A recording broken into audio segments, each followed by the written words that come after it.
In the early 20th century, a single corporate decision created a legend of American manufacturing. Gary, Indiana, emerged seemingly overnight to process millions of tons of steel, pouring immense wealth and industrial scale onto the southern shore of Lake Michigan. But hidden entirely within the borders of this master-planned city is a neighborhood that predates it by half a century. Geographically, the Tolleston neighborhood is a small, specific anomaly. It sits enveloped by Gary's city limits, completely swallowed by the modern metropolis.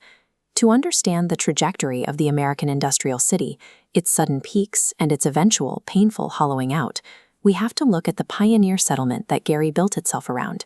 We can trace that settlement back to 1857. A surgical supply salesman named George Toll purchased land alongside the newly laid tracks of the Michigan Central Railroad, a key rail line connecting Detroit to Chicago. The environment was unforgiving. Early Tolleston was a rugged calumet swamp populated by a few dozen German immigrants, ice harvesters, and men who mined sand to load onto rail cars by hand. Despite the isolation, the community made a defining investment in 1865. They pooled their limited resources to build a one-room wooden schoolhouse. Along with St. John's German Lutheran Church, this modest school became the physical and cultural anchor for the settlement. They were the central hubs that allowed the frontier town to survive the harsh conditions. By the early 1900s, Tolleston had established itself. It held a population of roughly 100 resident families, maintaining a quiet, self-sufficient lifestyle.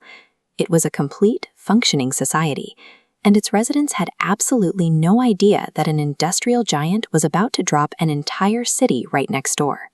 In 1906, the massive conglomerate U.S. Steel purchased miles of adjacent Lake Michigan shoreline. They needed a site for their newest manufacturing empire, and in the process, they instantly birthed the city of Gary. Gary's population exploded, fueled by bottomless corporate funding and waves of new workers. Tolleston, meanwhile, had spent 50 years growing through slow, organic pioneer farming and local trade. The proximity sparked a political collision. In 1910, Tolleston's leaders scheduled an urgent meeting to legally incorporate as an independent town, hoping to fend off Gary's aggressive territorial expansion. The resistance failed. By August 1910, Gary officially absorbed the older settlement, downgrading the former pioneer town into the city's 6th ward. Tolleston lost its independence on paper, but the people who lived there fiercely guarded their community. They simply redirected their pioneer town pride into a distinct, enduring neighborhood identity. During the roaring 1920s, that neighborhood identity flourished. Gary was booming, and Tolleston transformed from dirt roads into a paved commercial hub, complete with movie theaters, a post office, and local shops. The steel mills also brought a massive demographic shift. The influx of industrial workers turned Tolleston from an exclusive German Lutheran enclave into a diverse, vibrant melting pot. To handle the surge of new families, the neighborhood looked to its oldest anchor, the school. In 1922, they broke ground on a massive new brick facility called the West Building. The educational expansion was relentless. An East Building followed in 1927, and by 1934, Tolleston School enrolled its first high school freshman class. They eventually added a dedicated football stadium to the grounds. Tolleston High School became the absolute cultural and athletic epicenter for the entire west side of Gary. A one-room wooden shack had grown into a sprawling brick campus. That architectural evolution directly tracked the peak of American industrial prosperity. By the mid-20th century, the macroeconomic reality shifted. The national steel industry underwent brutal restructuring, leading to a devastating nationwide loss of manufacturing jobs. This chart shows Gary's total population peaking at 178,000 in 1960, before taking a sharp dive. As those manufacturing jobs vanished, white residents fled to neighboring suburbs, rapidly inverting Tolleston into a predominantly African-American neighborhood. Physical decay followed the population loss.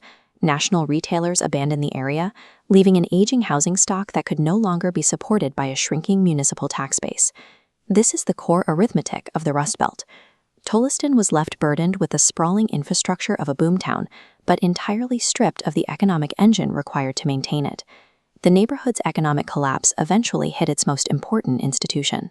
In 1969, the city made the heartbreaking decision to close Tolleston High School.